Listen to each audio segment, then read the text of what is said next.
She's gone. She's gone? Okay. You just change the pitch of your voice. There's intonations. And that single shift in pitch completely changed the meaning of what you said. Okay, welcome in this video. We're going to explore one of the most fascinating and often overlooked part of the English language, which intonation. And specifically, we'll cover three things. One is what a tone unit is, and two, what a tone unit is made of, and three, the five different pitch movement you can use in one. So let's get dive into it. Okay, before we talk about tone units, let's make sure that we know what intonation actually is. So, according to the phonologist Peter Roach, intonation is simply this: the use of pitch to convey meaning. So, pitch is just how high or low your voice sounds or at any moment. But intonation is about like what you do with that pitch across an entire phrase or utterance. And intonation does it at least three big jobs in English, which the first is it expresses the attitude. The same words can sound warm, cold, or sarcastic, or maybe surprised, depending on the intonations. So, and the second is it signals grammar. So, in English, a rising pitch at the end often marked as a yes/no questions, which is a falling pitch marked as a statement. And the third, it manages conversations. So intonation tells your listener like I'm done talking, your turn, or wait, I'm not finished it yet. That's the example for it. So what exactly is the tone unit? So the tone unit is a small stretch of speech that carries one single international pattern. So every time you speak, your speech is naturally divided into these clunks, each with its own pitch shape.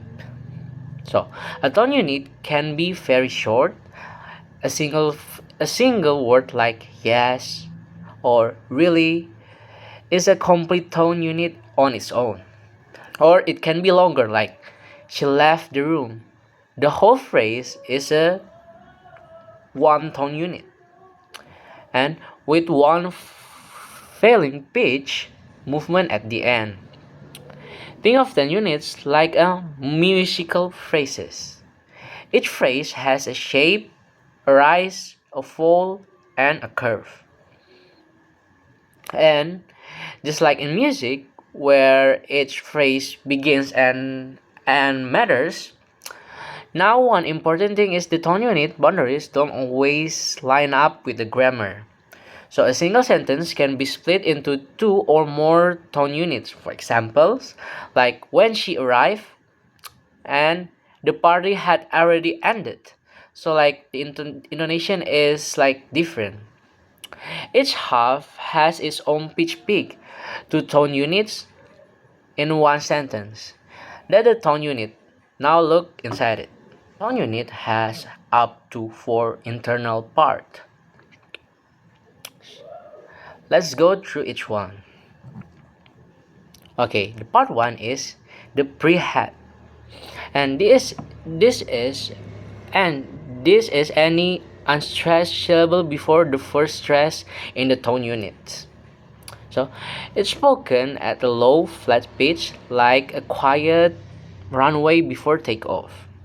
For example, the children are playing. The word the is the pre-head, low, low and quiet, just setting things up. And then for the part 2 is the head.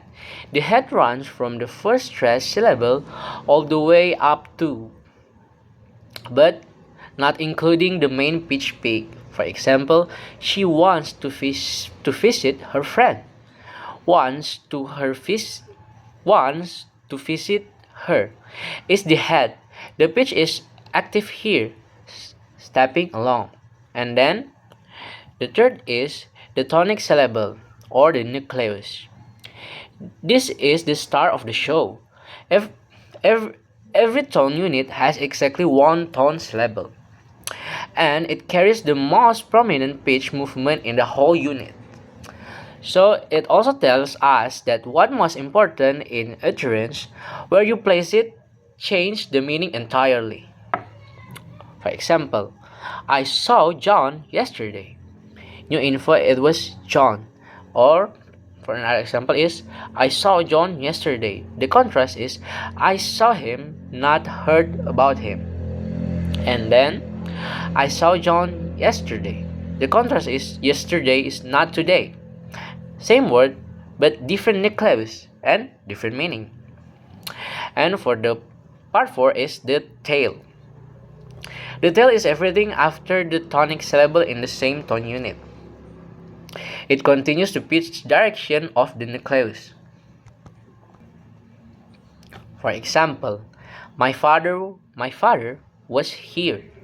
Nucleus is the F A and the tail is THER or der and was here.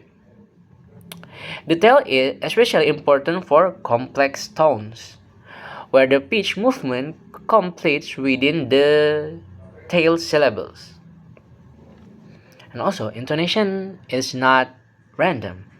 It follows pattern, and those patterns are built on a unit called the tone unit, which I will explain it later. This is the part where everything gets more interesting, I guess.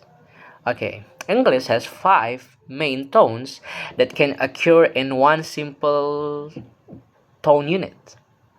And then for the first is the falling tone. Okay, the pitch starts high on the nucleus and drops down, like she's gone. Falling tones signal finality, certainty, and completeness. We use them for statements, comments, and WH questions. For example, like where did he go? Genuine question, expecting a real answer. Notice, it is false, it doesn't rise. And then we move on to the second tone, which is the rising tone. The pitch moves upward, it signals incompleteness. Something is open, a response is expected. For example, like, are you coming? And then rising tones also appear in non-final list items. For example, like when we want to say like we need eggs, we need bread, or we need butter. Like you can try to find another example. And then for the third tone is the level tone. And the pitch is stay flat and no rise or no fall. For example, like 1, 2, 3. It sounds routine, mechanical, and almost bored. So like there's no distinct difference between the tone. And then for the fourth is the fall rise tone. The pitch falls and rises. For example, like interesting. This tone is very common in English. It signals I partially agree, but there's something I'm not saying. It implies there's reservation, hesitation, or hidden meaning. And then for the fifth is the rise fall tone. The pitch goes up and then comes back down with emphasis. For example, marvelous, marvelous. And then this tone expresses this strong emotion, excitement, disapproval, or surprise. It marks a tone. You notice it when someone uses it. It says like, I really feel something about this. Okay, now is the last part of the videos. So let's bring it all together. Okay, intonation is the symptoms of pitch that give spoken English. Its meanings, shapes, and feeling.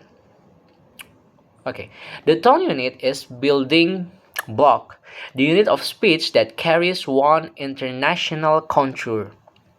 Every tone unit has a structure.